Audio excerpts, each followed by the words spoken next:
ఓం గం గణపతయే నమః. ఓం శ్రీమాత్రే నమః. ఓం శ్రీ గురుభ్యోం నమః. ఇప్పుడు మనం శుక్రుడు గురించి మాట్లాడుకుందామండి. కర్కాటక రాశిలో ఉన్నటువంటి శుక్రుడు ఏ విధమైన ఫలితాలు 12 రాశుల వారికి ఇవ్వబోతున్నాడో తెలుసుకుందాం. ఈ కర్కాటక రాశిలోకి 8 జూన్ నుండి మారుతున్నాడు. ఒక శుక్రుడు జూన్లో మారినటువంటి తీర్థయాత్రలు ఇస్తాడు, స్నానాలు చేస్తాడు అంటే చెప్పుకుందాం. సహజంగా ఏంటంటే శుక్రుడు యొక్క కర్కాటక రాశిలో ఉన్నాడంటే వాళ్ళు గంగా స్నానాల్లో, గోదావరి స్నానాల్లో, యమునాది పుష్కర స్నానాల్లో, అదే మాన కృష్ణ అదేంటి అమ్మవారు సరస్వతి అమ్మవారు స్నానాలకి ఫలితాలు బాగా ఎక్కువ ఉంటాయి. సరే చెప్పుకుందాం. సరే 12 రాశుల వారికి ఇచ్చే ఫలితాలు ఎలా ఉన్నాయో ఇప్పుడు మనం తెలుసుకోబోతున్నాము.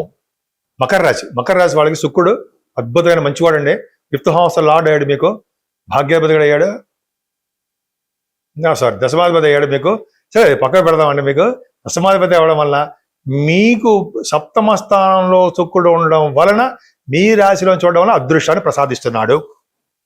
అంటే మీకు చక్కగా అందంగా ఉండడము, ఆభరణ ప్రాప్తి కలగడము, చక్కగా మీరు విద్యలో బాగా రాణించడము, అలాగే పంచమాధిపతుడు అవడం వల్ల మీకు సంతాన ప్రాప్తి కలగడం చేస్తాడు.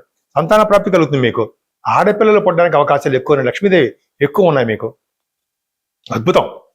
అలాగే అక్కడ స్టాక్ మార్కెట్లో కూడా మీకు ధన సంపాదన బ్రహ్మాండంగా ఉంటుంది. ముఖ్యంగా సినిమా రంగం అండి.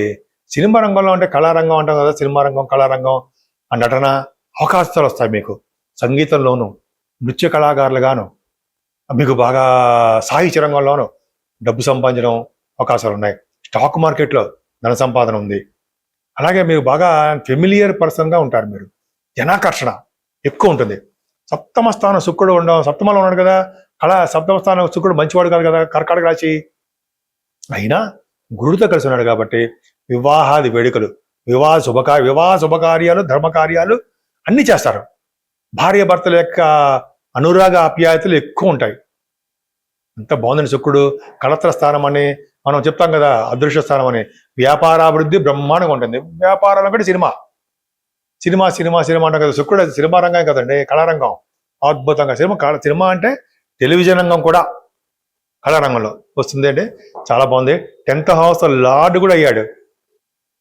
మీ చేస్తున్న ఉద్యోగం కూడా ప్రైవేట్ రంగ సంస్థల్లోనూ, ప్రైవేట్ రంగ సంస్థల ఉద్యోగాల వారికి ఎక్కువ అవకాశాలు ఉంటాయి.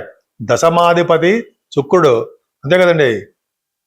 దశమాధిపతి శుక్రుడు 7వ స్థానంలో ఉంటే వాళ్ళు విదేశ పర్యటనలు చేస్తారు, విదేశాల్లో షూటింగ్లు చేసుకుంటారు, విదేశాల్లో జాబులు చేసుకుంటూ ధన సంపాదన చేసుకుంటూ హ్యాపీయెస్ట్ పర్సన్స్గా మీరు ఉండబోతున్నారు ఈ శుక్రుడు వలన. ఇప్పుడు మనం పరిష్కార మార్గాలు సులువుగా ఎలా చేసుకోవాలో చెప్పుకుందామండి. 12 రాశుల వారికి పరిష్కార మార్గాలు ఏమిటి అంటే, మేషరాశి నుండి మీనరాశి వారి వరకు కూడా ఎలా ఏ పూజలు చేస్తే భగవంతుడికి దగ్గర అవుతాం, మన యొక్క ప్రాబ్లమ్స్ తీరుతాయి, మన కష్టాల నుంచి ఎలా బయటపడతాం, మన కోరికలు ఎలా తీరుతాయో ఇప్పుడు తెలుసుకుందామండి. శుక్రుడు ఎప్పుడైతే మనకంటే ఈ శుక్రుడు మారడం వల్ల 8వ తారీఖు మారుతున్నాడు కాబట్టి యాక్చువల్గా 13వ తారీఖుని శని త్రయోదశి, మాస శివరాత్రి 2 వస్తున్నాయండి. పవర్ఫుల్. ఒకే రోజు మాస శివరాత్రి అలాగే శని త్రయోదశి రావడం అనేది చాలా తక్కువగా అరుదుగా ఉంటాయి. పైగా అది అధిక జ్యేష్ఠ మాసం అని మాత్రం మర్చిపోకూడదు. అధిక జ్యేష్ఠ మాసంలో అమావాస్య ముందర వచ్చేటువంటి శని త్రయోదశి, మాస శివరాత్రులు అత్యంత అద్భుతమైన ఫలితాలు ఇస్తారు, రెట్టింపు ఫలితాలు ఇస్తారు అని ఖచ్చితంగా శాస్త్రం చెప్తోంది. ఏం చేయాలి ఆ రోజు అంతా కూడా మార్నింగ్ మనం దేవాలయాలకు వెళ్ళడము, శనీశ్వరుడిని తైలాభిషేకాలు, మన్య సూక్తం అండి, మర్చిపోతుంటాను నేను ఇప్పుడు. మన్య సూక్తంగా బ్రాహ్మణులకు తెలుసు, వేద పండితులకు తెలుసు. అది మన్య సూక్తంతో శనీశ్వరుణ్ణి అభిషేకం చేస్తే వేద పండితులు కనుక్కొని చెప్తారు, బ్రహ్మాండంగా చెప్తారు వాళ్ళు. అమావాస్య ముందు వచ్చే రోజు చేస్తే వాళ్ళకు ఉన్నటువంటి శని దోషాలు పరిహారమై తీరతాయి. మనకి పట్టుకున్న శని వదిలిపోతాడు. అర్ధాశ్రమ శని కానీ, అష్టమ శని కానీ, ఏలినాటి శని ప్రభావం కానీ మన శరీరం మీద అనారోగ్య సమస్యలు ఇవ్వడు. అంతేకాకుండా అదే రోజునే మహాశివరాత్రి ఈవినింగ్ టైంలో ప్రదోష కాలం రోజు కూడా శివాభిషేకాలు మార్నింగ్ టైం చేసుకోవాలి. శివాభిషేకాలు ఈవినింగ్ టైంలో చేసుకోవాలండి. ఈవినింగ్ టైం కూడా అత్యంత పవర్ఫుల్ రోజు అండి ఆ రోజు. సాయంత్రం పూట ప్రదోషకాలంలో 5:30, 6 గంటలకు మధ్యలో, అదే 6 టైంలో చేస్తారు కదా ప్రదోషం 6 గంటలకి.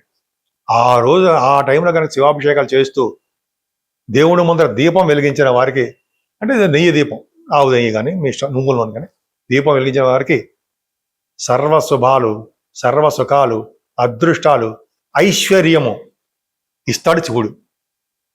ఎంత బాగుందండి. అంటే 13వ తారీఖు రోజు ఇంత పవిత్రమా, ఎంత అద్భుతమా, నాకు ఇప్పుడే తెలిసింది క్యాలెండర్ చూస్తుంటే. చాలా పవర్ఫుల్ అండి.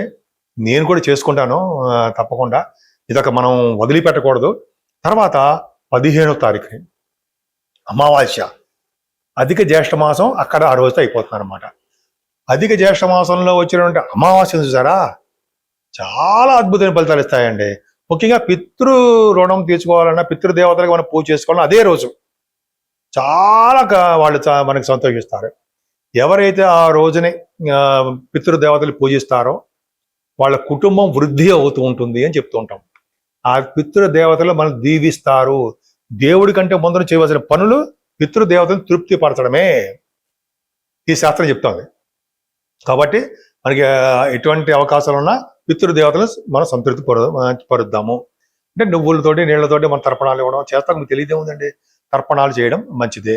అదే రోజుని అమావాస్య రోజుని చాలా గుళ్ళు టెంపుల్స్లో హోమాలు చేస్తారు, అమ్మవారి గుళ్ళలో. ఉదాహరణకి నేను నాకు తెలిసిందంటే పడమట విజయవాడలో గణపతి సత్యనారాయణ స్వామీజీ గురువు గారు ఆలయాల్లో చేస్తుంటారండి. నేను చాలాసార్లు చేయించుకున్నాను. అక్కడ అంటే అక్కడంటే ఎక్కడైనా సరే అక్కడ చేయించుకుంటే ఆ రోజు చేయించుకున్నటువంటి ఈ పూజలు ఉన్నాయి సార్, హోమాలు, చండీ హోమాలు ఎంత ఫలితాలు ఇస్తాయంటే అధిక జ్యేష్ఠ మాసంలో చేయించుకున్నటువంటి ఈ పూజల యొక్క ఫలం ఉంది సార్.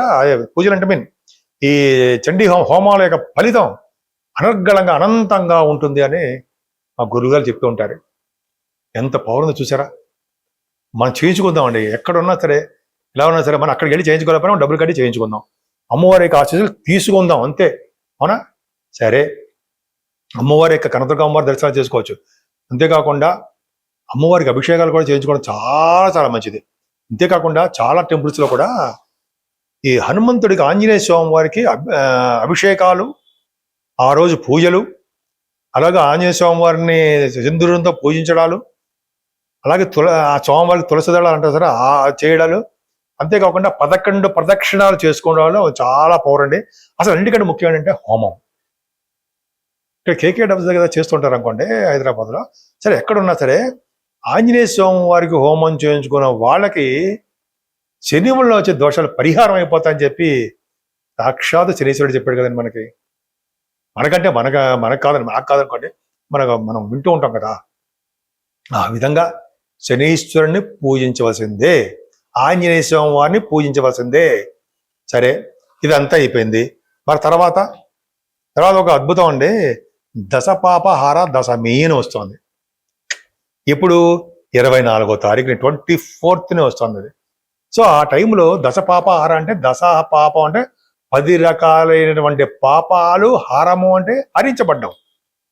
అంటే మనస వాచ అంటారు సరా, అంటే మనసుతోటి చేసే పాపాలు, తర్వాత మనం మాటతోటి చేసే పాపాలు, కళ్ళతో చేసే పాపాలు ఉంటాయి కదండి. మనకి తెలియని పాపాలు చాలా ఉంటాయి. మన గురువు గారు కూడా చెప్తుంటారు.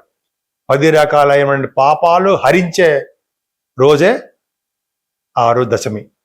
ఆ రోజు కానీ ఎవరైతే విష్ణువుని పూజిస్తారో, అలాగే శివాభిషేకాలు చేసుకుంటారో వాళ్ళకి సర్వ పాపాలు హరిస్తాయి. అంతేకాకుండా దానాలు చేసుకుంటారో, దానం అంటే మీకు తెలియదే ఉందండి, అనేక రకాల మంచి మంచి దానాలు చేసుకుంటారో వాళ్ళ పాపాలన్నీ హరించి తీరతాయి. అది గొప్ప అదృష్టం అండి.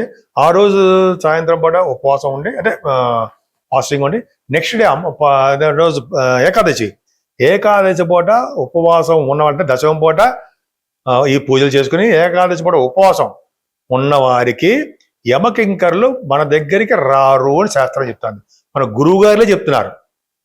ఆ రోజు ఉపవాసం, బాబాయ్ నేను బీపీ టాబ్లెట్ వాడతాను, షుగర్ టాబ్లెట్ వాడతాను ఉంటాయి కదండి, అవి వాడే వాళ్ళకి ఏంటంటే ఎవరైనా సరే మనము ఆకలికి ఉండలేం కాబట్టి మనం అంటే పాలు కానీ పళ్ళు కానీ, లేదా భీముడు మనకు ప్రసాదించాడుగా, ఆయన ప్రసాదించడం అంటే ఆయన వల్లనే మనం బియ్యాన్ని మనం రవ్వగా చేసుకున్న బియ్య పిండి అది కూడా తినచ్చు అనమాట, దోషం లేదని సాక్షాత్ శివుడే చెప్పాడు మనకంటే శాస్త్రాలు చెప్తున్నాయి. సో మనందరికీ తెలియదు అనమాట, చెప్తాడు ఆయన. సో అదొక రోజు. 27వ తారీఖున పౌర్ణమి శనీశ్వరుడు ఉంది, త్రయోదశి. 27వ తారీఖున శనీశ్వరుడు పూజించడమే, అంతేవిధంగా ఆంజనేయ స్వామి పూజించడము, వాళ్ళ యొక్క దీవెనలు తీసుకోవడం వల్ల సర్వ సుఖాలు కలుగుతాయి. అంటే 13వ తారీఖు శనివారం రోజు అమావాస్య ముందర వచ్చే రోజుని మనం మర్చిపోకూడదు. 15వ తారీఖు అమావాస్య మర్చిపోకూడదు. 24, 25 తారీఖు దశమ ఏకాదశి మర్చిపోకూడదు. 27వ తారీఖుని అంటే అవన్నీ చెప్పే జూన్లో శని త్రయోదశి. ఇవన్నీ ఏదో విధంగా మనం చేంజ్ చేసుకుంటూ ఉందామండి. డబ్బులకు లోట మీకు లేదు. మనకి భగవంతుని మనసు సంకల్పం కలిగించాలని భగవంతుడిని మొక్కుకుందాం, వేడుకుందాం. చక్కగా మనం భగవంతుడి దగ్గరగా ఉందాం.